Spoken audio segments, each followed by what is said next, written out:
Welcome back to Let the Boys Watch, an entertainment podcast brought to you by Going Gray Productions. Today, we're going to be talking about the movie Rudy, starring Rudy Giuliani. Follow Rudy along while he looks for maybe a hotel spot to hold a press conference. Yeah, And the in Four this movie, Seasons. and in this movie, Rudy, the trials and tribulations he faces to finally find the Four Seasons total landscaping on the highway, the side of a highway in Philadelphia. So, uh, all the fun antics that ensue. I think I watched the wrong movie, guys. Oh, sorry. I watched the wrong movie. Actually, kidding. We're talking about the 1993 sports movie Rudy, starring Sean Astin.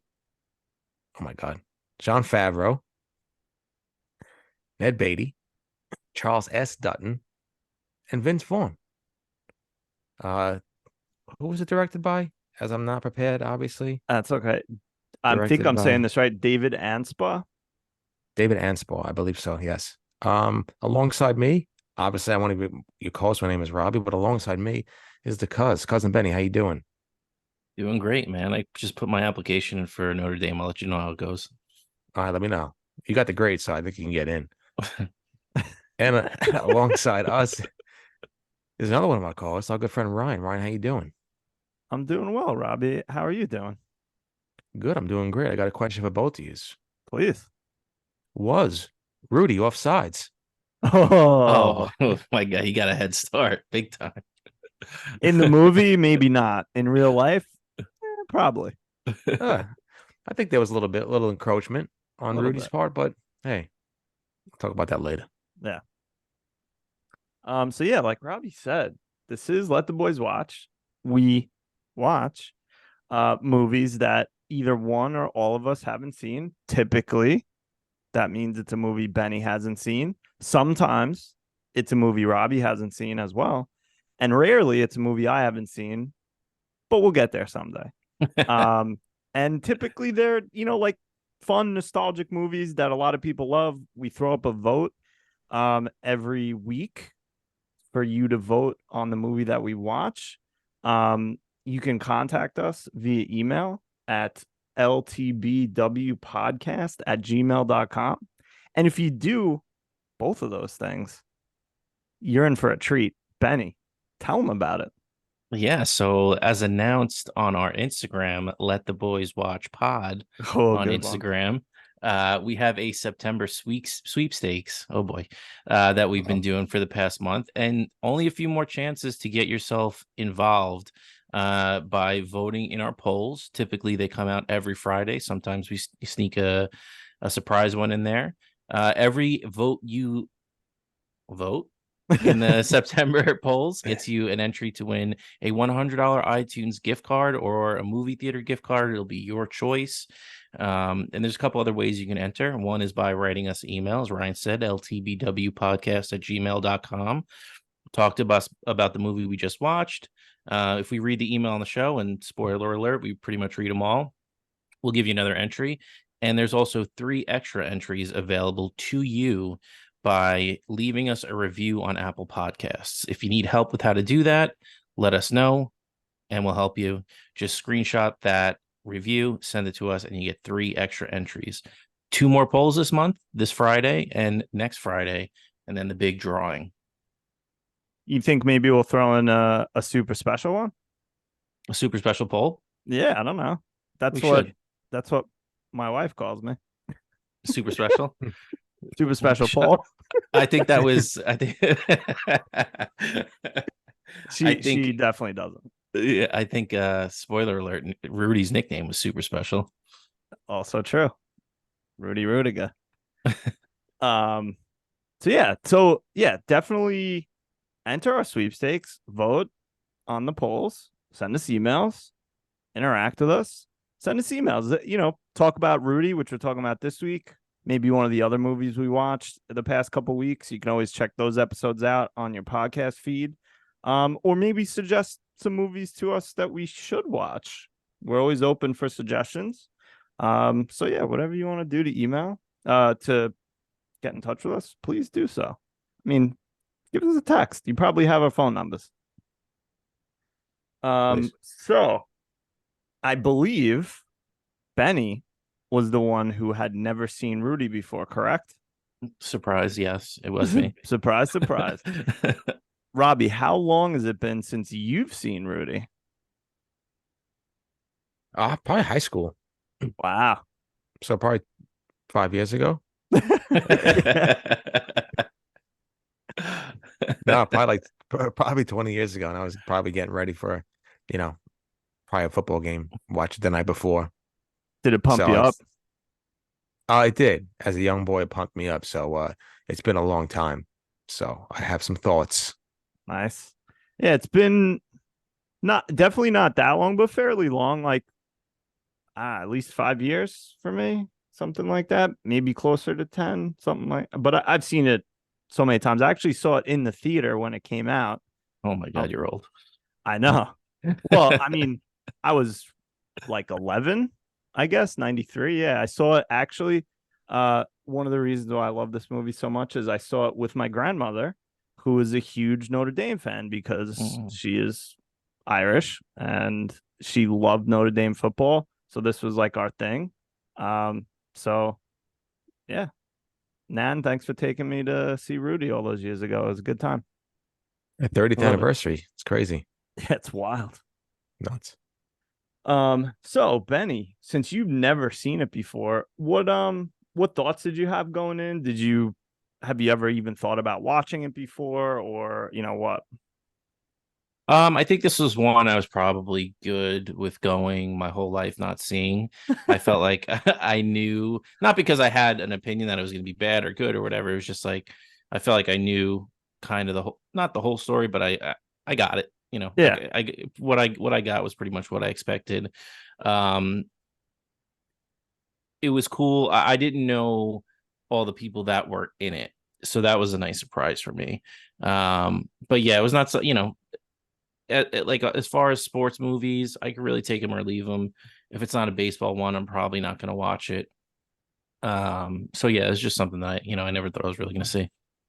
So unless it's baseball, you're like not a huge sports movie guy. Yeah, and even then, it has to be something that like I would be interested in, like a kid breaking his arm and then throwing 105, or calling a doctor funky butt loving, or making him say funky butt loving. Yeah, or a kid, becomes the manager of a baseball team and makes an improbable run to the playoffs, but ultimately falls short.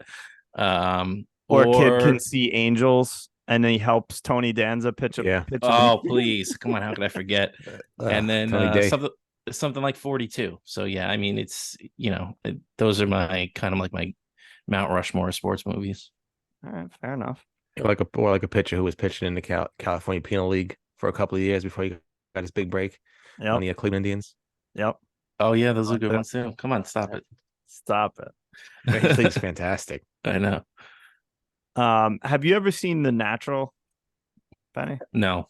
All right, we'll do a baseball sports movies at some point next year, spring training or something. That, yeah. Good. When I need a nap, I will watch that movie. Dick. So should we get into some overall impressions then? Yeah. Robbie, do you want to start or? Yeah, sure. I'll go 10-year-old overall impressions for me, and then I'll go 40-year-old overall impressions of me. But is it two different viewing experiences for me? As a 10-year-old, I mean, I love this movie. I loved everything about it. Big football guy. I love football movies. I think that's probably my favorite sports genre movies or football movies. Just the story of an underdog who's been kicked around his whole life, trying to undersized, underutilized, and just somebody who was just trying to live out his lifelong dream. So as a young kid, I love that story of it because who doesn't love a good underdog story? Because I mean, that's what movies are about. Basically 99% of them that I watch, just some underdog stories or some shit like that I really enjoy. So as a young kid, I love that. Notre Dame, obviously, shout out Joe Montana. If you listen, I love you. So, who doesn't love a good story like that? what else was I gonna say? And the score is just fucking out of this world. I mean, if you want to get me up out of my couch and start fucking doing high knees and Oklahoma drills against like my sister Katie, then I'm all about it with when that score comes on. So I think it's one of my favorite scores of all time. But as 40-year-old me, Rudy kind of annoyed the shit out of me in this movie when I watched it this go around. There was a couple times in this movie where I wanted to strangle Rudy. I don't know. I just felt like I've been around that person on a football field or, on a baseball field, like somebody who's trying too hard. It's like, hey, guy, chill out. All right. Chill out. I'm just trying to get through this fucking practice. I don't need you fucking running 3,000 miles an hour and acting like a hero. But again, it's those little things, but things I love, same thing, just the nostalgia, the underdog story. I'm always going to love that kind of stuff. And again, Charles S. Dutton, fantastic, and people like that. So obviously, the background on Notre Dame campus, the football fields, and there's the story I love. So yeah, little things here and that piss me off, but like I said, still a good movie. Fair.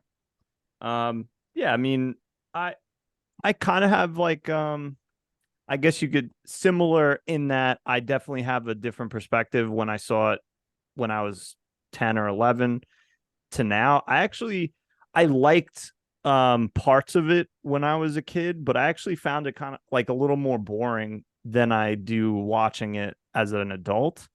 Just because like before the football scenes, it was kind of like, he's working and then he's working and then he's working somewhere else. Oh, and then he does it. Like, and as a kid, I was just like, get to the football, damn it. Like, let's go. But I still liked it. I really liked it as a kid. I like it more now as an adult because you said it, Robbie, I love a good underdog story when he triumphs. And I know it's embellished for the screen, but being the fact that it's based on a true story makes me like it even more. Like this kid really did this. So I do really, really like this movie. And I think I'll definitely admit that like nostalgia really skews my view of this one, especially. I could definitely see like maybe Benny, we'll get to it, but maybe Benny didn't even really like it that much. Like I could see that happening and being like, all right, like that's fair. Or someone else who had never watched it, like understanding like, yeah, it was okay. It was decent. But I, just thinking about being in the theater with my grandma and I mean, we called her nanny. I don't know if anyone knows who I'm talking about. It's not a babysitter. It's my nan. Like being in the theater with her and talking about it after. And then I remember like watching it with her, on video or whatever. So I have a lot of good fuzzy feelings with this movie. So that definitely skews it for me. But there's the score, like you said, shout out Jerry Goldsmith. He brought the fucking heat on this one. Sadly, he was nominated for 18 Academy Awards and only won once. He lost to John Williams numerous times. I bet he hated his fucking guts. Yeah, that fucking hurts. And also, side note, I wanted to mention before, Robbie said, shout out Joe Montana. He was actually teammates with Rudy in real life. And he has some things to say. He had some things to say. Oh my God, I can't wait to get into that. Holy shit, that's great. Yeah. So before we get into those things, though, Benny, what were your overall impressions? So this one definitely hurt because I hadn't seen it when I was young. I think I got a lot of the feelings that Robbie got towards Rudy. It just felt like, chill out a little bit, not necessarily with the football stuff, but just with like the way he acted towards people in the movie. He was just so like a little puppy dog towards everybody. It just didn't feel real to me. I actually like Sean Astin a lot. I don't feel like this was his best performance. It felt a little bland at some points to me. I actually think the people around him in this movie were the better parts. So that was a little disappointing for me. It's based on a true story, but it had to be heavily embellished because it's just a little over the top for me at some points. But I really agree with the both of you guys. I thought the score was really strong. And I really enjoyed it, and that's coming off of a couple of movies where I felt like there have been some misses with the score. So but I will say though, and I'll expound on this later, by the end of the movie, Aya and I were both crying. But Wow. stay tuned about how that came about. But yeah, I enjoyed it. Am I going to watch it again? Probably not. But I'm kind of glad that I did. Just, like I said, it's just another one of those things that, you add to your arsenal of pop culture and things that, you can now be a part of a conversation with people and not look like a fucking weirdo because you haven't seen it. Fair. Yeah. I can't wait to hear the crying story because that's what I was going to ask you if you did cry. I love it. It's a good story. Did Aya ever see it before this? I think she has. Yeah. Okay. Understood. But yeah, no, I did not cry. You did not this viewing, but did you? Not this viewing. Did you ever cry in the past watching this movie? Oh, please. Okay. Of course I did. I don't. All I think, like I said, the only thing I really cry about now is just, like I said, Triple Crown Horse videos racing. on YouTube. And a perfect landing at JFK. Oh, please. Tears in my eyes. With a tear in my eye. What a landing at JFK. Nice. All right. So let's do some plum scores then. Does anyone want to go first? I'll go first. I don't want to be influenced. I want to give it my score, and I don't want to feel guilty about it. Okay. So we've watched some real heavy hitters. So it's, I'm kind of glad we watched a lot of them before this one because I feel like I may have given it a couple of extra points. But I'm going to land on this one on a very nice 6.9. I thought it was good. I thought it was not worth the hype, but definitely a movie I wish I would have saw when I was younger because I think I would have enjoyed it more. But overall, good story. Liked the underdog story. Liked a lot of the people that were involved with it. And yeah, just didn't think it was great. 6.9. Fair. It's a fair score. Robbie, would you like to go? Sure. So I already said the things I love about this movie, the underdog story, the score, all those things. I think what affected my score this time is too much deep diving on the interwebs and finding out how embellished the story was and how much of a scum Rudy was in real life. I think that kind of skewed my plum score. I do love the movie. I wanted to separate it from that. Is it my favorite football movie? Absolutely not. I think it might have been in my top 5, but now it's absolutely out of my top 5. I think if one day the good Lord blesses me with a son, I will watch it with him. But if I never watch this movie again, I'll be okay with that. There were things I totally forgot that he was like 63 years old when he finally got to Notre Dame.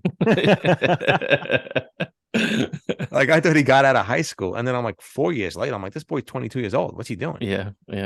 Because in real life, he was in the Navy for a while. Yeah. Oh, so who was that quarterback that played for Florida State? It was like 30. Chris Wenke or something like that. Yeah. So he's like 28 winning a Heisman. Of course he is. He's fucking 10 years older than these guys. But yeah, I mean, I'm gonna have to go 7.4 on my plum.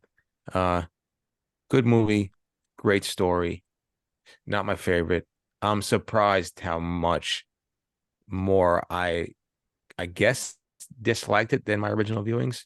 Like Benny said, I mean, everybody, like, there's so many good actors in this movie that make this movie, and the nostalgia, of course, and football and Notre Dame and the campus and all the aura and all the things about Notre Dame.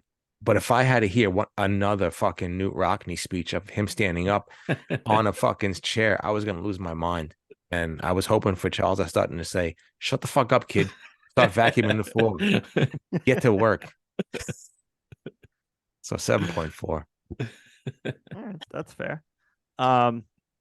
Yeah, I mean, I think, like I said, nostalgia influences me, but I do still really like the movie. I understand that there's parts of it that he can be annoying. He's like a tryhard. I get that. And there's parts in real life that probably are, or parts in the movie that are embellished from real life. I kind of try to keep it separate, but all the things that you listed, Robbie, the score, the setting, like the autumn season, the football, like I fucking love it. I enjoyed watching it again. I'm giving this a 7.7. It's not, I think I agree with you that it's not my favorite football movie, but it's my favorite underdog, like inspiring. Or let me rephrase. There's parts of this that are like my favorite parts of an underdog story, but the movie as a whole, there's a little points that I'm like, oh, it's a little weak. So it's not like gonna get a higher score, but I mean 7.7 for me, I think is pretty high. So yeah, I really like it, but I understand not loving it as much as me. That's makes total sense to me. So good. Should we move on to characters? Let's do it. Yeah. Benny, I'll let you choose. Should we do least favorite or favorite first? Let's go favorite. We've been doing least favorite a lot. All right. Do you want to go first and steal Robbie's choice? 100%. 100%. I'm in the mood. If you steal my guy, I'm gonna fucking do lose it. Oh my god! I know he is. I know he is. It's over. He's a piece. Wrap it up. He's a piece of garbage. Wrap it up. My favorite character is the immortal Robert Prosky as the priest. Wow, I liked him. Father Callahan? He was nice. I like him. He's like a character actor. He is good, and I do like when he pops up in things. I think he's a good actor. I enjoyed the relationship that he had with Rudy, especially in the beginning when he's giving him that. Oh, see, like he thinks he wants to be a priest. I like that he was there for him throughout the whole movie, and he was the one that actually screwed Rudy's head on straight, because he's like, dude, you just can't show up and say I want to go to school here and then you're here. But so he actually gave him a plan. He followed through on his word for the most part. And even though he was a man of the cloth, I enjoyed him in this movie. So Robert Prosky, in order to give my cousin his number one pick, I will pick you. That's my favorite character. I'm gonna go second. Okay, that's it. Wait, I want to go second. No, I'm gonna go. My favorite character, the one, the only, Charles S. Dutton as Fortune. The best. I love Fortune ever since I watched this movie as a little kid. I loved him even more in this movie because there's so many points in this movie where he's just giving life lessons to Rudy and basically just telling Rudy, hey, Rudy, shut the fuck up, okay? Yeah. Get a grip. He's like, you're getting a fucking college degree from one of the most prestigious universities in the world. Be happy about that. You've overcome so many obstacles in your life to get here. You worked hard. You fought hard. You're on the football team. Whether you get in or not, or you dress for the game, you're still on the football team. And I mean, obviously, yeah, you have to dress for them to actually in the record book to show that you were on the team. But you're out there fighting every single day. Look at all you've done in your life and all the great things that you have accomplished. So look at all the great things. Stop. I mean, we're all like that. Look at probably all the bad things and all the regrets and stuff like that.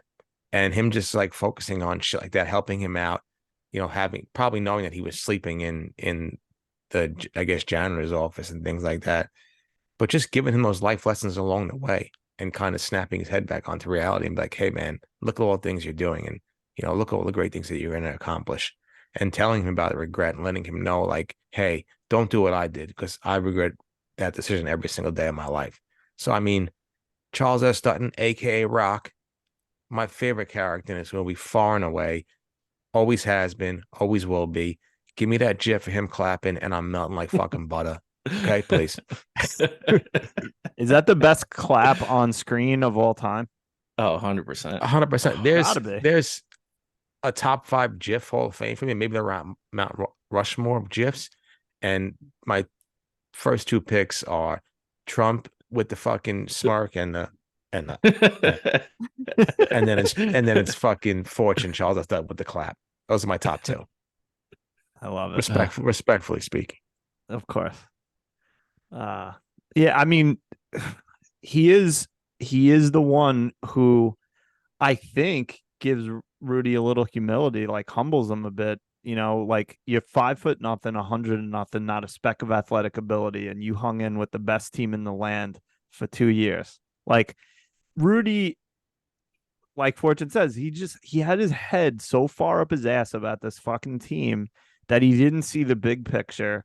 All he wanted to do was shove this in everyone's fucking face because no one believed in him. And I would probably feel that way too if I was in his position. Like, I just want to rub this in everyone's fucking face. But Fortune is right, and that comes with age and wisdom. Like, you don't have to prove anything to anyone but yourself. So, I mean, I feel like that's a life lesson that I've taken for myself a little bit. Like, you know, no one gives a shit really about you. Just care about what you're doing. Like, make yourself proud of yourself and move on with your life. Who gives a shit? Yeah, and I'm not going to shit on Rudy for doing that, but because No. I feel like I'm just the same way, or there's so many instances where I'm like that, where like, oh shucks, why isn't this working out for me, or why isn't this happening the way I want it to happen, and this and that. But then I don't look at all of the great things that go on in my life, so we can all sympathize at Rudy there. But oh yeah, no, I think everyone's like that, even though we try not to be. I would totally agree with that, Robbie. Like, I'm sure I do the same shit as you. Like, we're all insecure idiots. Like, we try to not be, but we are. Mhm. I don't want to prove to my enemies that I'm not. Exactly. All right. Well, my favorite character. I can't hear you, Ben. That's okay. I wasn't saying anything good. Oh, okay. Shit. You guys did take the top two. I'm gonna pick a fucking wild card here. And my favorite character is Frank because he's so hateable. I just love how much of a fucking dick he is. And I love that he motivates Rudy just to shove it in his face. Like, how could you be such a dick to your brother? Like, yeah, I know in real life he wasn't really like that, and his brothers were very supportive. But it's just funny that this character was written this way, and I just love how much of a douche he is. It's so good. Like, it's such a good character because of how much of a douche he is. That's how good he is. I love it. Yeah, just a fucking guy who just hates the world because of the choices he made when. Yeah. So good. And it just takes out on Rudy because he's like, the older brother, and he's like whatever, used to be cooler than him or whatever. But man, just like, he's not my favorite character in that I love him. I love the character he is in this movie because it's just so good for this movie. And fun fact, Rudy was actually the older brother. Yeah. So embellish me, baby. Yeah. Oh yeah, of course. Any Ani mentions? I have a couple. Yeah, me too.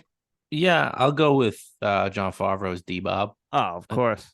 Thought he was great. I thought, it's so weird seeing him so young. Like, I feel like since the time I've seen him, and the youngest I've seen him is in Swingers, he still looked pretty old at that point. So to see like the almost like baby fat on his face. But I loved his whole shtick of how he got Rudy to hit on girls for him. And even he came around in the end, and he didn't go for the most beautiful girl, but the one that made him the happiest. So it was a nice little redemption, even though he became Mr. Monopoly at the end or something. Yeah. Can we just talk about that for 1 second? How the fuck does like half a year at law school turn you into what he turned into? I don't know. He must have hit the jackpot or something. Or maybe he the only explanation I can give is he came from money and was just like super insecure or whatever. But now he's like at Miami Law School. He's got this girlfriend. Like, he's hot shit now. And then he's like dressing the part. Like, that's the only explanation I could come up with, because you don't make money going to law school, I don't think. No, definitely not. But also, Minks or stinks on this idea. Please. You're about to go to Miami Law School. That's when you decide to get a girlfriend, a serious girlfriend. Stinks. Yeah, but he wasn't. I mean, stinks. But Minks, because he wasn't fucking looking like Don Johnson down there in Miami. No, but still, I mean, your odds are so much better. It's overwhelming. Yeah, but don't you want a girl to tell you that you can't say curse words anymore? Oh, please. I already have one. No, I'm kidding. She curses more than I do. Yeah, I don't know. I don't know what that whole situation was, but I did love the character. Yeah. And he's fucking stiffing the driver. I'll get you on the way back. That fucking guy. Robbie, you have some honorable mentions? Yeah, I got Jamie Vince Vaughn for seeing right through Rudy's bullshit. Oh yeah, he's just a showboat, man. Yeah, that's all he's about. That's it. And then also shout out to Jamie for taking the worst pitch of all time and doing absolutely nothing with that. He just stands there and waits for Rudy to fucking hit him. Like, yo, if you're such a a douchebag, take that pitch, put your fucking shoulder down, and drive your helmet right through Rudy's chest, and then fucking drop your balls on him. But yeah, that's the point, though. That's why Parsegian was like, if you had 10th the heart of Rudiger, you'd have made All-American. Because that's pussy. That's true. But hey, he redeemed himself at the end for throwing that miraculous halfback pass. So shout out. That's for you, man. That was for you. I was like, man, stick to the comedy, bud. That was first on-screen appearance. He did pretty good. Oh yeah, and that. Any other favorite characters? No, not really. I mean, the smoking hot chick that was helped Rudy with the helmets. She was pretty hot. She was pretty hot, obviously. So maybe that's it. Mary was very nice. Mary, quite contrary. Yeah. Give me in Ani Mensch. Give me Pete. What a guy. Yeah.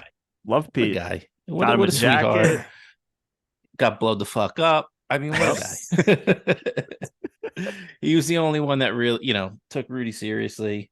Nice guy. So stood up for him at the bar. Yeah. You think Rudy, how many times did Rudy wash that jacket? Oh, no. 0. No shot. Yeah, 0. Not at all. Yeah. How many times do you think he slept in that jacket with no other clothes? Gotta say 35. Yeah, 35,000 times every night. I have a couple, because there's a lot of characters I like in this. I like the dad's character, even though he was also kind of a dick. I like Coach Yanto and Coach what was the other one's name? The guy who's basically like, we're gonna beat the shit out of you for the next week, 5 days or whatever he says. Yeah, those guys are good. Yeah, I love those. The 2 assistant coaches, basically, which I guess back then when new head coaches came in, they would keep the coordinators on or whatever. Coach Warren was his name, but whatever. Who else? I mean, I like the 2 coaches, Parsegian and Dan Devine. The hell's he doing? Shout out Eddie Harris. Yeah. From aforementioned Major League. Tell me Jesus Christ can't hit a curveball.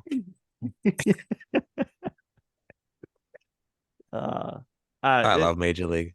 Yeah, one of the best. I love Major League 2 as well. That's good. Major League 3, take a fucking hike, Scott Bakula. Take a hike. Even though Scott Bakula was in fantastic on Necessary Roughness. Oh, amazing. Benny, you ever seen Necessary Roughness? No. Oh, what a film. Sinbad. Shout out Sinbad. I love Sinbad. Sinbad's the greatest. Do you guys ever see House Guest? No. Sinbad and Phil Hartman. What a pair. Bring it back to Jingle All the Way. I was going to say Jingle All the Way, Phil Hartman. Oh, yeah. Captain Carl Phil Hartman, you got that right. Should we do some least favorite characters? Let's do it. All right. Wait, who went last just now? Me? Yeah. All right, so I go first. I'm gonna go with Rudy's girlfriend. No, no, Rudy's brother. Johnny. Face. God damn it. Oh, I'm sorry. Is that who you're gonna pick? I was going for Johnny Rudiger. Shit, I'm sorry. Well, go anyway, ahead. Please shit on him. Shit on him. Who the fuck dates their brother's recent ex-girlfriend? Come on now. Like, insane. I'm not saying either one of them is right. They're both wrong for what they did, but come on. He was dating her since she was like fucking 11. I get that she had all these plans. She desperately wanted to be in the Rudiger family. She would do anything to get into that family. But come on. Don't date your brother's long time. Not just like a year or 2 years. They were dating when he was 11. Remember that scene? She's like, are you Rudy's girlfriend? Yes. Yeah. Come on. Yeah, and not only that. And real quick, what family did she think she was getting into? The Rockefellers? They're fucking Rudigers, bro. Come on. She could find somebody else. Nothing wrong with being a Rudiger. You can have a damn nice life. And speaking of the Rudigers, as much as I hate the two of them for being just absolute jackwads, the whole family, like nothing happened. Like, oh yeah, this is cool. Don't worry about it. Rudy's gone. That's what I'm saying. Yeah, Rudy's gone, and no big deal. Like, you guys can chill. We don't have a problem with it. So, with this whole fucking family, man, from the top to the bottom, I might be redoing my score at the end of this thing. No, but and that was probably most of the reason why Rudy wanted to shove it in everyone's face, because this family fucking sucks. Well, that's the thing. I mean, if anything with this story, like, I was rooting for Rudy just to fucking shove it in these guys' faces because, man, they bunch of fucking assholes, real fucking miserable pricks. Yeah, no one gives a fuck. Like, the dad barely shows any like pride in his son, and once he gets that letter, that's when he's like, and that's 100% why Rudy fucking made that trip to shove that letter in his dad's face and Frank's face and Johnny's face. Fuck you guys. You're all pieces of shit. And in true, my boy got into Notre Dame. Yeah. And in true scumbag fashion, they celebrate it when it happens, but when he tells them he wants to do it, they want nothing to do with him. I know. Scumbags. Which is kind of stupid because, like you said, Ryan, they were very supportive in real life. I know. But in the movie, and Benny, to your point, nobody said a fucking word in the family. They just, we're good here. Like, you're dating your brother's ex-girlfriend. Like, that's the fucking insane shit. That if I had a brother and he would ever do that to me, I'd probably stab him to death, and then I never talk to him again. It's just like, how could you do that? That's the most scumbaggest thing I've ever seen in my life. And then they're like, all right, Rudy, Merry Christmas, go run away. Yeah. And nobody they just let him leave. Yeah. Cocksuckers, man. Like Matt Damon would say, cocksucker. Oh my God. So glad we left Lee's favorite characters for a second. Yes. Yeah. Well, yeah. Again, fuck them. Yeah. Like, go straight to fucking now. I almost want, you said you want to lower your score. I want to raise my score up because fucking Rudy deserves to shove it in these people's face. I didn't even think about how big a piece of shit they were. Like, they don't give any fucks about him. I'm watching that and I'm like, are you fucking kidding me? Is this really happening? Like, seriously, I'm not gonna lie to you, and I don't care if I get convicted because of this. If this happened to me, I'd go on a 10 to 15 state killing spree. I'm official. This is an official change. We've never done this before. I'm officially changing my favorite character from Frank to D-Bob. D-Bob is my number one favorite character. Frank, you're out because I now realize you are toxic, and Rudy deserved to shove this in your face, especially Johnny, but also especially his dad. There you go. I love it. You come around in the end. Yeah, I mean Frank was just as big a piece of shit, jealous bastard. Like, how could you be jealous of your family members? Yeah. Be happy that they're fucking succeeding. Exactly. Like, oh my God, that's awesome. Now I can go to some Notre Dame games. Yeah. Did you ever think of that? Yeah. Oh, now I can get Rudy's fucking leftover tail when I go up there and I'm fucking partying with him. Now I could bang a fucking Midwestern six. Uh, Robbie. Fucking Rudigers. Fucking Rudigers. My least favorite family in America is the Rudigers. Thought it was a Kardashians, Trump, no, it's Kardashians or Rudigers? Oh, definitely Rudigers. Kardashians. Least favorite? Least favorite. Oh, my Mount Rushmore least favorite is Rudigers, Trump, Kardashians. Oh, it's a good one. Giuliani. Need a fourth. And the Giulianis. Yeah, that's a all right. So, I mean, John Rudiger was my number one choice. And then, like, we just kind of just did the entire Rudiger family. I'm going to go with Rudy's high school teacher, the priest, for being just a piece of shit fucking asshole. Yeah. Like, how dare, maybe Rudy doesn't have the grades, but how dare you shun this boy's opportunity to go on a little trip to Notre Dame? Who the fuck are you? Yeah. Yeah. Were you upset because you're not getting any ass? Too bad. That's a choice you made. Yeah. Like, How about instead of criticizing him, you try to help him learn better? Yeah. How about you lift him up a little bit, you asshole? No, right? Isn't that what the good Lord teaches you? Mr. Priest, man, you scum. How the fuck are you going to fucking shit on a fucking 18-year-old boy who's trying to live his dream out? Right? You're holier than thou. Isn't God all fearing man? And you're poo-pooing on Rudy because he's a fucking teenager? That's what teenagers do. They don't do anything. They fucking watch movies, drink milk, and go masturbate in their bedroom. Who the fuck cares? Like, that's what irks me. That irks me so much when I see shit like this, when people just try to shit on people for having a dream. He can't go on a trip. He can't go to Notre Dame because he's failing your stupid, probably boring ass civics class. Take a hike. Hey, the one thing I learned when I was in school, the teachers that were good, I did really well in. The teachers that sucked, I didn't pay attention to their class at all. So when you're pointing a finger at somebody, remember, there's 3 more pointing back at you. Oh, please. Priest, whatever his name is. What's the saying? Like, in order to earn respect, you got to give respect. Yes. So those teachers that didn't respect their students / you, makes total sense to me. I'll give you another quote. Please. Do unto others as you would have them do unto you. I love it. I got another one for you. Yeah. I got another one for you. You want attention? I'll give you fucking detention. Detention. Number one teacher of all time. Oh, yeah. What a nose on that guy. Toes on the line, not quite touching. What an easy fucking life that guy had, huh? Oh, the best. But yeah, that priest. Never. Fuck How dare you go fuck yourself? And hopefully you got the 10 crack commandments. You son of a bitch.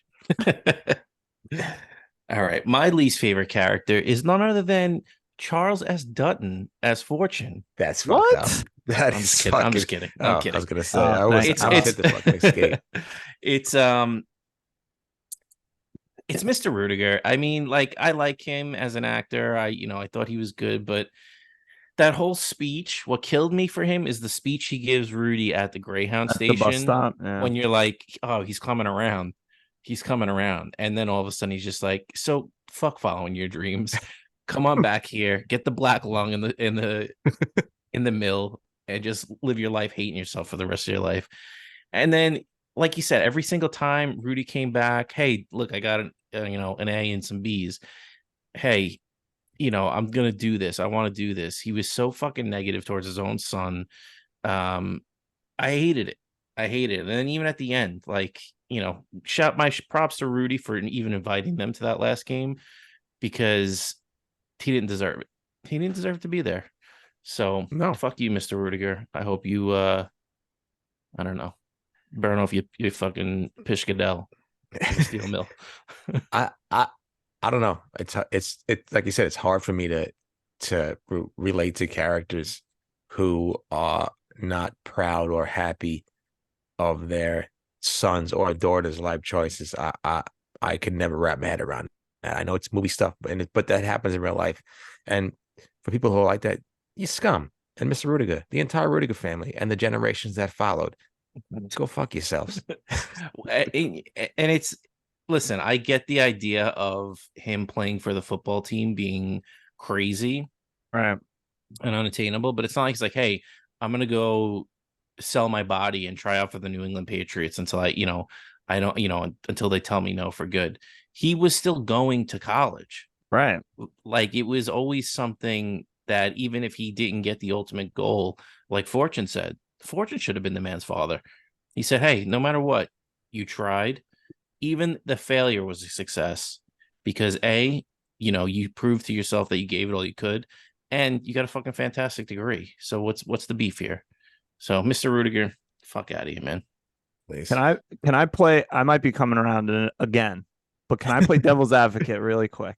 Yeah. Let's just say that your little sibling, since they were able to talk, was doing fucking Newt Rockney speeches and talking about going to Notre Dame every goddamn day for your whole life, and then quit their job and just ran away from home. Would you probably try to give them a little dose of reality? I might have a conversation with them, but at the end of the day, I mean, he did go through the lowest point of his life with his best friend dying right in front of him, like fucking Kane in '98 getting burnt to crisp in the Inferno match. But I mean, sometimes that's what snaps people out of like their haze in life, and like he needed that motivation to do it. So I get what you're saying, but at the same time, like it might have been the thing that pushed him to greatness. So I would have had a conversation. I probably wouldn't have poo-pooed as much. I know. I was exaggerating a little bit. There's definitely a way that you can be supportive as a member. Let me just stop you real quick. Please. Rudy's a fucking psychopath. 100%. Oh yeah. 100%. So I'm not shunning everything you're saying. You're making a good point. Yeah. There's a lot of, this whole family needs therapy. Big time. Or something. No therapy, yeah. But I think there's nothing wrong with being a dreamer, but you can be supportive, but also try to give your family member, son, daughter, sibling, whatever, some realistic goals, or give them doses of realism when things aren't, like you said, like if you were just hanging out outside of Notre Dame Stadium in South Bend fucking begging to be on the team, that's psychotic, and that's not going to get you anywhere. He was going to college. So even if he never made it to Notre Dame and graduated from Holy Cross, that's still a huge accomplishment from someone who got shit grades in high school, was dyslexic, and was probably going nowhere. So like he's still doing something with his life. Yeah. I think to shit on him for that is fucked up. He wasn't doing anything. Like, maybe he was being a little psychotic, but he was still achieving something. So that's where I think the family needs to be more supportive. Like, I know you're crazy, but you're still doing some good Especially, when he came home with the grades the first time, you kind of expect him to be like, all right, you know what? You're putting in the work. I respect it. And then, then even if you wanted to do everything you did to that point, like that's the time where you come around and you say, okay, I see that you're putting in the effort for this, so I support you. Yeah, I think that I would just I would talk to him, but also support his decisions. Then I would go to sleep next to my wife and say, man, Rudy's a fucking idiot. How do we raise such a dumb fuck? Isn't our boy Rudy just an annoying motherfucker? Yeah. But then try and get a handy and go to bed. Of course. But then at the end of that sentence, Robbie, I know you enough to say you would also end it with, but I still love him and I'll support him no matter what. So like, but I totally agree. Like, Rudy's an idiot. The family is a jerks. Like, everyone stinks here, but in the end, and the reason why I still like this movie is because he succeeds. there's probably thousands or millions of stories where someone does something crazy like this and doesn't succeed, and then it just no one gives a shit. But you know what? At the steel mill. Yeah, but you know what? At You least tried. that person said, "Hey, I tried. It Yeah. didn't work out the way I wanted it to work out, but I have no longer any regret at trying at what I did. I'm not fucking John Rudiger at fucking Daisy's in fucking Peoria, Illinois, drinking my sorrows away because I didn't follow my dreams, or I wasn't fucking, or Frank, I'm sorry, or I wasn't John Rudiger being a little bitch and couldn't find my own fucking chick, so I had to go bang my freaking brother's ex-girlfriend. Fucking Rudy. You know what? Every time I watch him, you know what? I didn't even think about this. When at 10 years old, yeah. But at 40, I mean, his family's just fucked up. But you know, it to your earlier point, like, yeah, you know, he kind, you know, if he tried and he failed, at least he tried. But he 100% went to the lake with the last acceptance letter, knowing that if he didn't get in, he was dunking his head and never coming back out. So possible. I don't know. You know, maybe going for your dreams at all costs, not the best idea. But would you really want to go back to that family and work at the steel mill? But you still could. He would have got the degree from Holy Cross. Yeah. Well, if fortune knocked some sense into him, he probably would have just left. He would have probably. Yeah. The Earth. The Earth. Yeah. Yeah.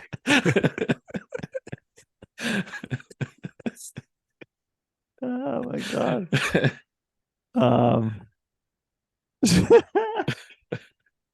Should we move on? Let's do it. All right. Who wants to go first? Favorite scene? Let me go first because I am gonna steal everybody's pick now. You better not fucking steal it. All right. So I mentioned that we cried. Yes. And the reason I cried is because of my favorite scene, which is the last 5 minutes of the movie. Because, and all right, now here's the curveball. We were hysterically laughing for like 5 minutes straight because like the last scene that you see Fortune in before he puts the cap on, I was like, is that the fucking clap guy? And I was like, no, I think you're just being racist. It's just a black guy. And then the next scene he's in, he has the cap on. I'm like, oh my God, it's coming. Yeah. The clap is coming. And then just the whole, you know, we were, as soon as Rudy gets onto the field and he makes the sack, she's laughing hysterically. I'm anticipating the clap. I'm laughing hysterically. I'm starting to cry from laughing. She's crying from laughing. I get the clap. I couldn't hold it together anymore at this point. And I think the one thing that Aya said that made me laugh the hardest was she was like, is this movie the reason why white people think that they could do anything in life? And I was falling out laughing. And it just made the whole fucking movie worth it between the GIF, that comment, and it is, you know, it's great to see it finally happen in the movie. But oh my God, we were bawling, hysterically laughing. I had to go into the bathroom and shut the door so I could finally stop laughing. But that final scene just made the whole movie worth it for me. Oh my God. Well, you didn't know what the clap was from, or no. And the whole last 15 minutes of the movie was me like, hold on a second. Is this where this, and it like slowly going on in my head while I'm watching the end of the movie, seeing him come back to the game with the cap on. And like I said, realizing, oh my God, I'm about to figure out where this gift came from. That's amazing. And it was just, it made my whole entire night. I'm not going to lie to you. It was just fantastic. Dude, you have been realizing your GIFs in real time. The Matt Damon and you think was Benjamin Button. And Saving Private Ryan, it finally comes together, and then this is fantastic. It's not just movies you haven't seen, but it's GIFs now connecting the dots.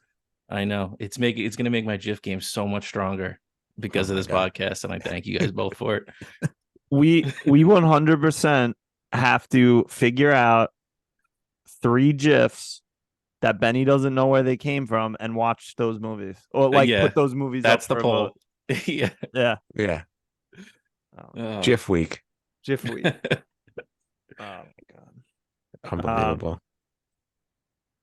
And also, I think is is 100% right. It's either that or the millennia of oppression. It could be that too. It could be that. Yeah. Robbie, would you like to go or you want me to go? I can go. Yeah. So, I mean, I had that as one of my favorite scenes. I want to say, there's so many. I already talked about Fortune's speech to Rudy. I mean, I could probably go with that. Mm-hmm. I already talked about that at length, if that's the word I'm looking for. When I said that Fortune was my favorite character in the movie. I mean, again, just snaps Rudy back, into reality, and to make him realize that what he's doing is actually a great thing, and kind of just makes him realize, like, hey, I need to stop fucking around. But it also led to the stupidest fucking one of the and this movie was filled with plenty of stupidity, but him coming back onto the field and a team filled with fucking all Americans all over the place, future Hall of Famers, and they're clapping for fucking Bozo Boy. I mean, I literally laughed out loud when they started clapping for him. They loved him. All right, we'll see what Joe Montana has to say about that. Little segment we got coming up called Talking Joe. Joe Cool speaks. That's it. Sponsored by Skechers. That's right. So, hey, the man's got a bad back. That's why he wears the Skechers, all right? That's right. He's got a bad back. Please leave him alone. I met Joe Montana once. Did you really? Yeah, an opening of a Target in Queens in 11th grade. Oh, you did it? Did you really? Yeah, me and my friend. Are you sure it wasn't Joe Montana? Yeah. No. It was really Joe Montana. We met him in me and my friend Terry. We wore our football jerseys. They're like fucking losers. His mother took us there because we were big Joe Montana fans, and we got a picture with him. That's amazing. Guy looked fucking beautiful in real life, just like he did. Just like I imagine him on the big screen. Holy shit. I'm impressed. Is that your number one like celebrity meeting? Yeah, I already talked about the time we followed Bobby Sura into the ESPN Zone's bathroom at the Preakness, but yeah, I want to say Joe Montana. Yeah, awesome. I have a Bill Belichick story that I'm going to tell on the podcast this week, but we met Bill Belichick as well. So love it. Was Joe Montana like nice when you talked to him? Yeah, he was cool. We were such big fans, and he was like, "Cool, thanks, boys." Thanks, boys. Yeah, and tell us how much you hate Rudy too. Please. You should have asked him. Joe, in about 20 years, I'm gonna have a podcast, and we're gonna talk about Rudy. Yeah, care to discuss your thoughts? Well, my favorite scene, I'm glad you guys didn't steal because I would have just taken it anyway, because my favorite scene maybe in all underdog movies ever. I fucking love this scene, and it makes me cry almost every time I watch it, is when he's on that bench and he gets into Notre Dame. That I is right. It makes me feel like I could do anything. But just and I know he really was maybe a little bit of a psycho, but the fact that he worked so hard to get to achieve his dream is just, I know it's a movie, but was just so, makes me feel so good, because like we've all been there, maybe not our dreams. I mean, when I was young, I wanted to be a lawyer who owned a pizza shop. Like I never achieved that. Fantastic. I know, what a great thing that would have been. But there's definitely been times when I have, I guess, achieved goals in my life that I always wanted to. And when it happens, like, I don't know if everyone appreciates it. And I know I maybe don't fully appreciate it either, but like to just see him have that moment on the bench with that scenery, the lake, the music, the letter, him getting so upset. I fucking love that scene so much. That's a great scene. My favorite scene. Yeah. I think your pizza shop / Laurel would be serving justice while serving pies. That's right. And also it was, from what I remember, it was on the second floor of my nanny's house, so I would always be there. So that would have been, you know, it was the trifecta type of dream. Lawyer with a pizza shop at my grandma's. That's a good dream. Yeah. I thought Rudy was going to run into the water, but at that scene, I don't know where he was running to. Yeah, running to find. He ran all the way home to show his dad that letter. My favorite part would have been if he got in and then said, "I don't feel like going anymore," and then went back home to the steel mill. He looks at the tuition bill. He's like, you know what? I'm good. Well, back then it was probably like 6 cents. Yeah, I was gonna say, guy's working minimum wage. Fucking, he's like, yeah, a couple semesters at Notre Dame, I'm good. Yeah, he told Pete he had $1,000 saved. That probably covered all 4 years of college. Yeah, and his PhD. Yeah.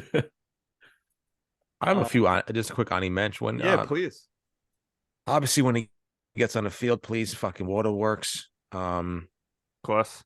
And I was gonna choose this one, but him running onto the field with like all the bullshit that I'm spewing in this podcast. I mean, there really is nothing better than actually doing that. I mean, even I did it on a high school field, and it's the fucking best feeling in the world. I think football is the best sport to play, but it's such a crazy feeling, the nerves you have when you do shit like that. But doing that in front of like 80, 100,000 people is probably such a fucking awesome experience. What a rush. Him running onto the field and, "You ready for this, champ? I've been ready for this my whole life." The best. And then I'm ready to fucking run through an absolute brick building when he says that. So that's one of my favorite scenes. Then the music plays and the mist and there's the dust in the room starts acting up. Yeah. I also really like the when he first walks on the tryouts, like those scenes were good. Music was playing. Yeah. Oh, okay. Again, the music. I can't say enough how much this music is so good. Jerry Goldsmith, rest in peace. You are a fucking wizard behind that orchestra or whatever you did. You know what? Take a seat, John Williams. This is an anti-John Williams podcast now. We're done. After he screwed Jerry out of a couple of Academy Awards. Yeah. I feel like there's a Jerry Smith week coming at some point soon. Oh my God, please. Yeah, Jerry Goldsmith won for The Omen. That's what he actually won for. But he composed a lot of, if you look up, there's like too many to list. He composed a ton of different movies. So good for him.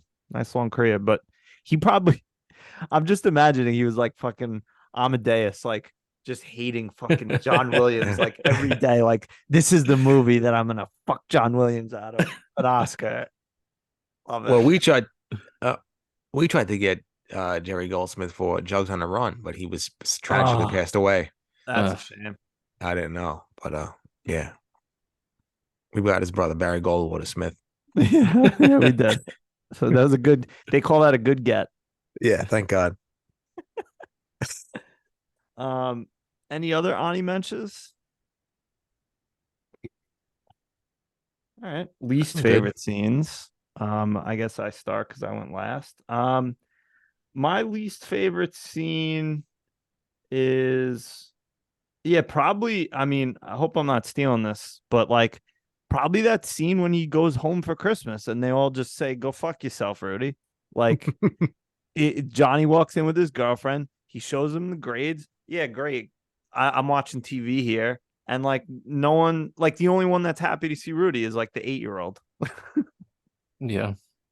What a bunch of fuck faces.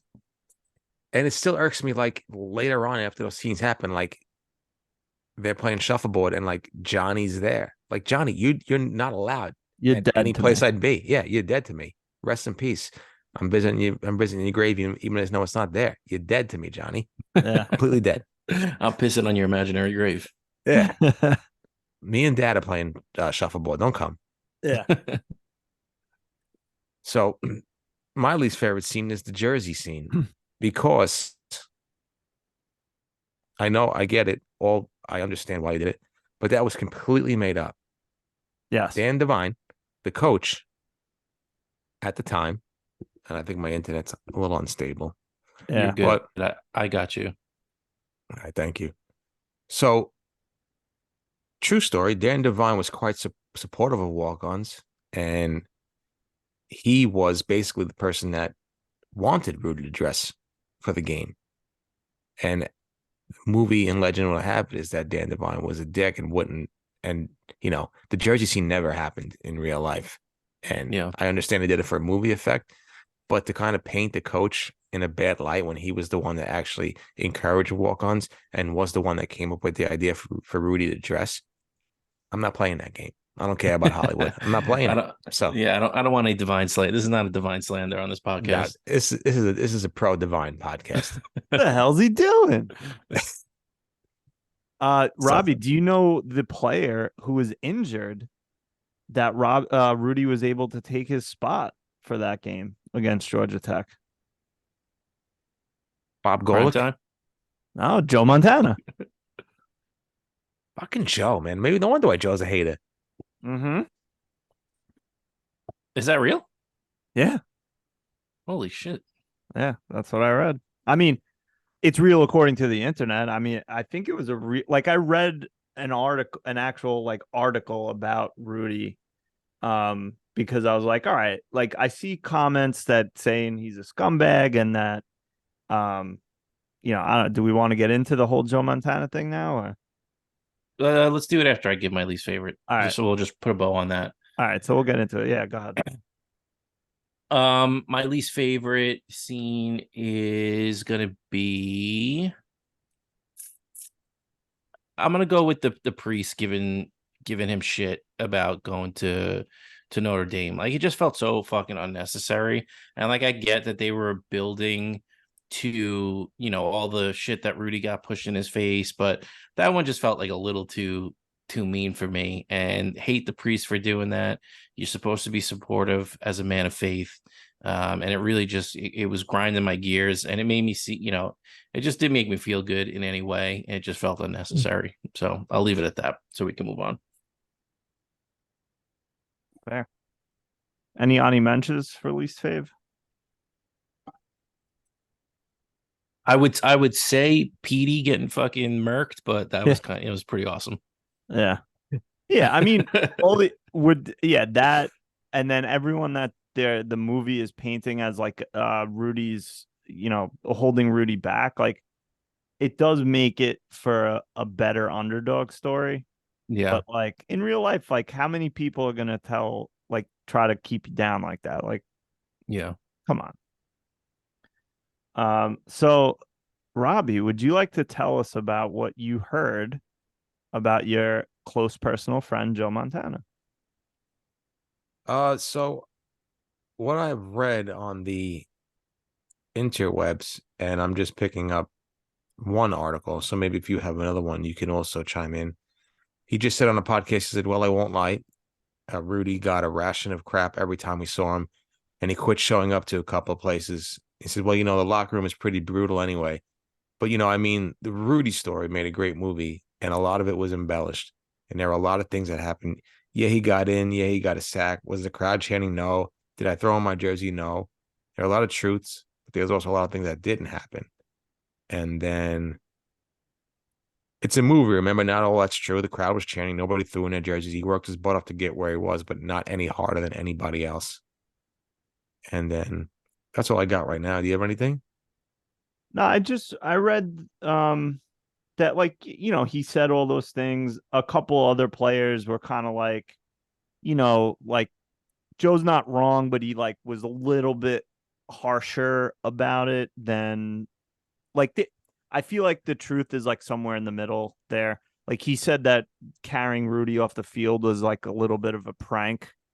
Because think about a locker room full of dudes. They probably were everyone rags on everyone else, but they were probably ragging on Rudy all the time, for being a try hard and being fucking 5'0".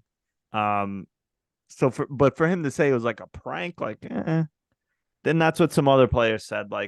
It wasn't a prank, but they kind of ragged on him all the time. It was a locker room.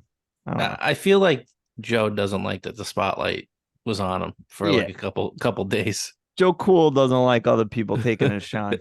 Yeah, Joe can be definitely a little salty. I don't think he showed up to like Super Bowl 40 or 50 MVP introductions because they didn't pay him enough for some shit like that. Yeah, Joe could be definitely salty. Joe has rubbed me the wrong way over the last couple of years with his antics and him picking Seattle in the NFC Championship game a couple of years ago when the Niners played. So I mean, Joe cool, Joe whatever.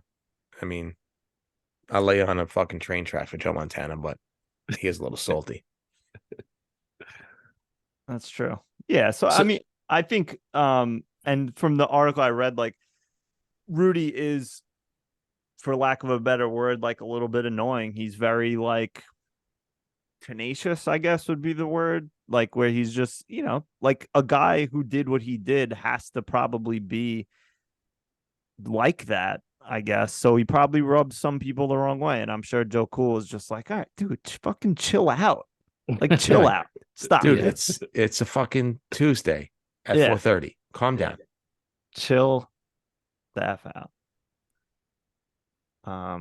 Do we want to talk a little bit about what Rudy got into after college? The real Rudy? Yeah. I kind of want to hear about that. Yeah, basically. So he obviously turned his life story into a Hollywood movie and kind of made that into his business. I mean, he did like a lot of speaking engagements to tell more, like I would say, white people to believe in their dreams. And one of the ventures he got into was some business. I'm not sure exactly all the details, but he got in trouble for a pump and dump scheme. Which, are you guys familiar with what that is? It's when you pump and then you dump. So you pump up the price of the stock and then dump it because it's shit, and then the stock drops and blah blah blah. So he didn't like go Elon did with Dogecoin. Yes. Most cryptocurrencies are all pump and dump schemes. But he didn't go to jail or anything. He had to pay a fine, like most white collar crimes, seems like. So I mean, maybe he's kind of a little bit of a scumbag, I guess. I don't know. I don't know him as a person, so I don't know, but he seems like he might be a little scummy. I mean, coming from that Rudiger family, of course. How could he wouldn't not surprise me one bit. Exactly. Fucking Rudigers. Yeah. Apparently Rudy also curses a lot. I read that in the article as well. I heard Rudy's a shitty coach. Yeah, a shitty motivational speaker. Did you really hear that? Yeah. Multiple Reddit threads said how terrible he was when he came to their school. Oh yeah? Yeah. Because I looked up, is Rudy a shitbag in real life? That was the exact Google search. That was the exact Google search, and you got a lot of hits, I'm sure. Yeah, tons. All right. How would you boys make this movie better? I would say I don't think it needs to be this long. Fair. We get it. You didn't get in 5, 6, 7, 8, 9 times. Didn't need the emo shots of him every single time he gets in. I might even just cut the whole Christmas scene just because of how, we need to know he was getting his face pushed in the mud, but I feel like that was a little too much. So yeah, cut it down a little bit. Maybe I'll pull that scene out. Maybe take out 1 or 2 of him opening up the letters of denial. Like, we get it. He didn't get in like a bunch of times. So I'd make it a little shorter. Fair. Yeah, I think I agree. Like, I think that if I was to try and make it a little better, cut a few things here and there. Maybe you could just make it a little more, concise and tight. I could agree with that. I feel like they were writing the movie and he just kept going on, like, making up stuff. Yeah. And then they cut my balls off. And I was like, I'm still gonna play this weekend. Like, all right, Rudy, take it easy. Like, we get it. Rudy, let me see your balls if this really happened. Show me your nuts.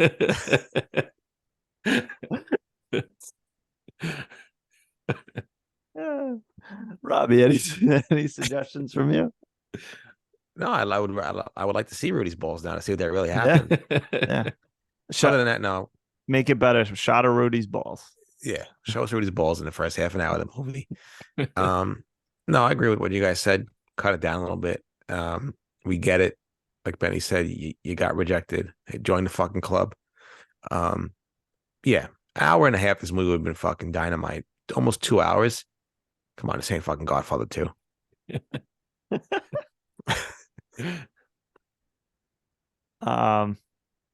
Should we play the game? Please. Time. America's favorite and fastest growing game. Who should we cast Matt Damon as? Love the title. Yeah, we got to come up with something. Every week we say we should and we never do. Would anyone like to go first? Robbie, I just you went gonna first, go so last? I'll defer. I can go first if you want. Oh, all right. Yeah, start us off. All right, I'm gonna cast a young, lean, mean, preteen drama queen Matt Damon as an uncredited. He'll be credited, but he wasn't in the original movie. He's gonna play a referee at the Notre Dame Georgia Tech game, hired by Rudy's brother Frank to sabotage Rudy. It's gonna happen. Rudy gets in the game. They got him. Rudy's off sides. But then, no flag. Rudy coming in for the sack. But here comes Matt Damon as the stooge.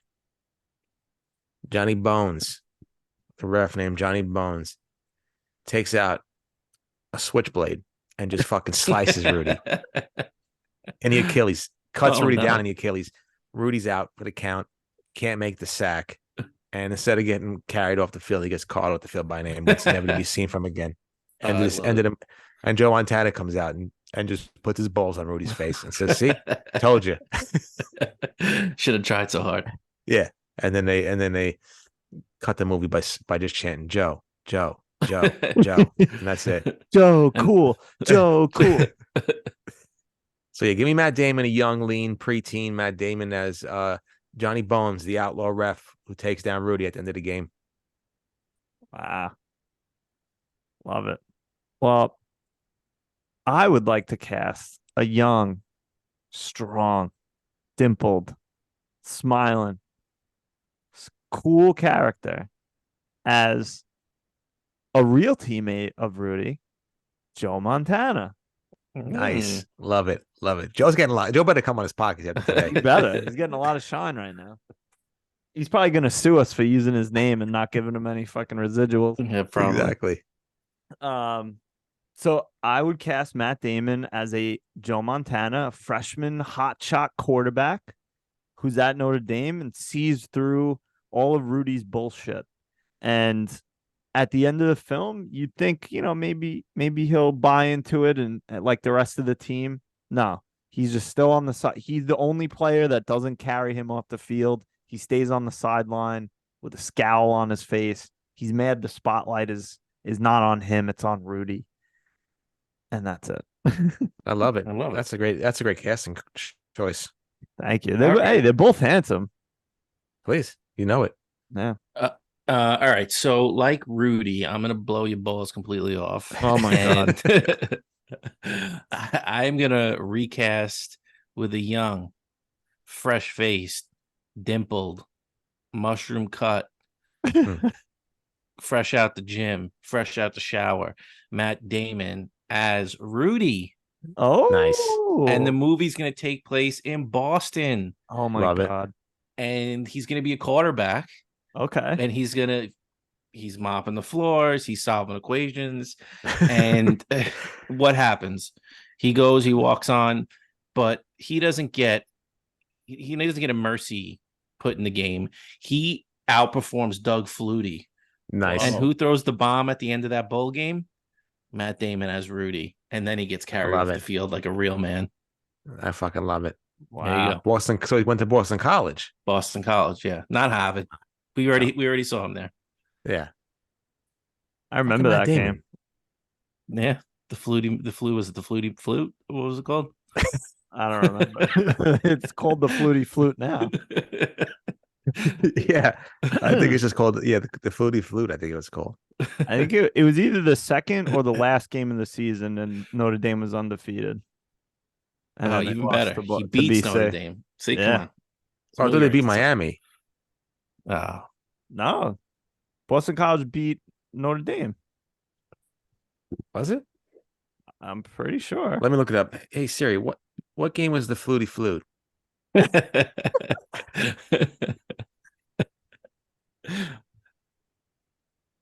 I thought so. Yeah, I thought it was Miami. Maybe I'm wrong. I thought it was down in Florida. Just remember he had that crop top jersey on. He did. Yeah, it was. Hail Mary versus Miami. Well, maybe he did both of those things. Hail Flutie. Could have been Matt Damon. Should have been Matt Damon. Known as the Miracle in Miami, college triple game in 1984 between the BC Eagles and the Miami Hurricanes. 47-45 they won. Yeah. Excuse me. I mean, don't come out. We're still recording football trivia. Yeah, don't come out with the football trivia.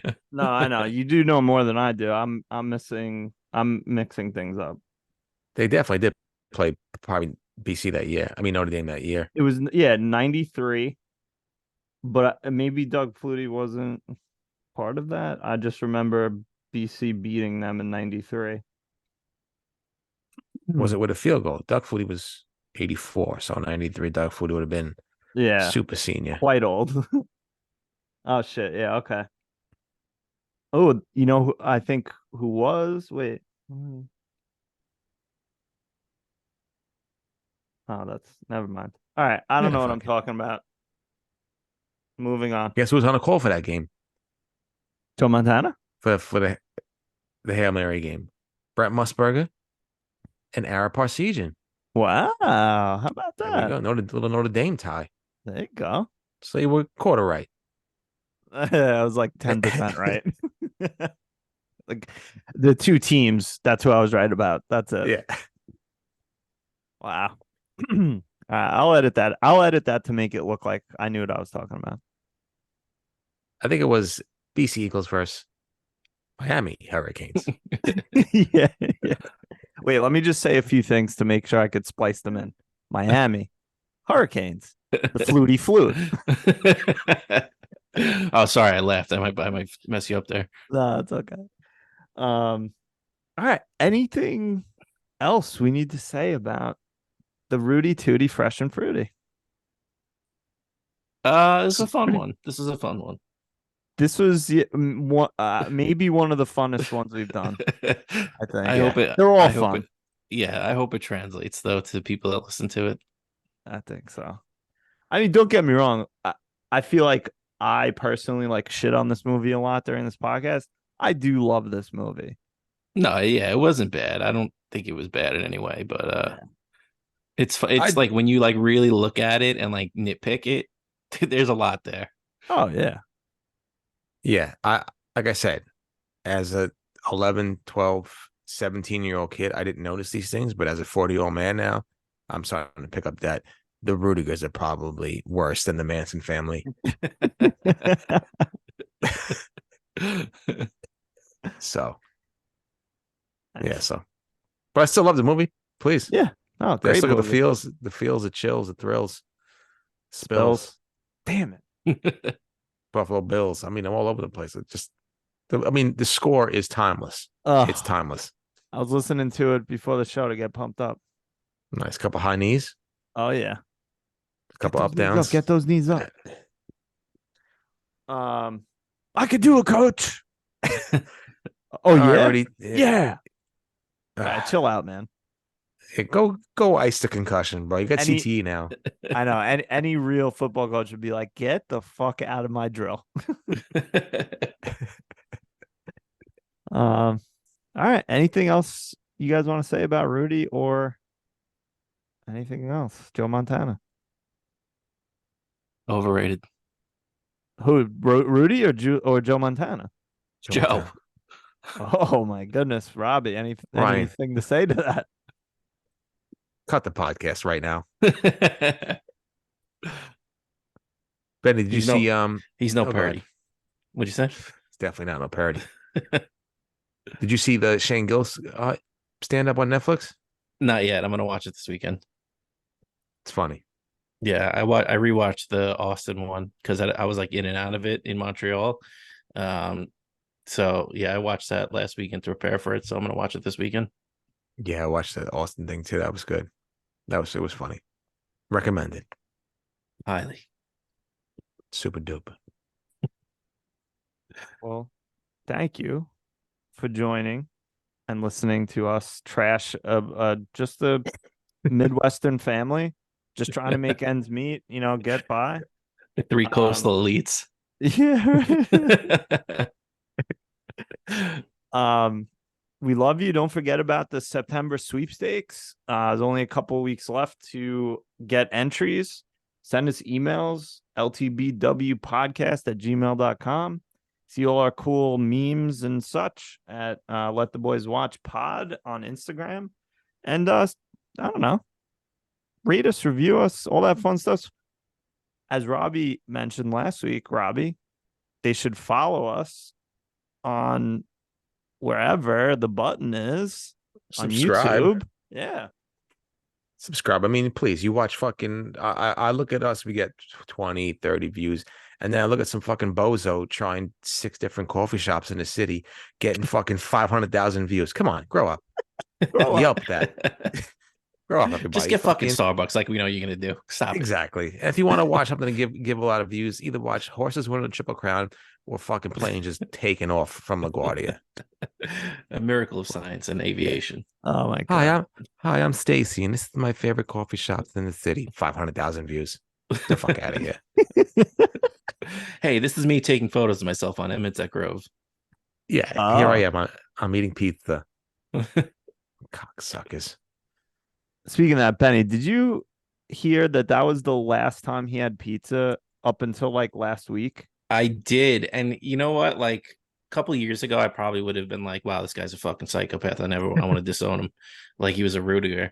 But I live in like a pizza desert kind of. So I don't want to say I have had it since then, but it's only been like 2 or 3 times. It kind of sucks. Wow. I mean, I know. Maybe I'm on the opposite end of the spectrum. Maybe I eat it too much, but I don't think I could go that long. 2-3 months. Yowza. No such thing. I wish I was like you, eating it 4 or 5 times a week.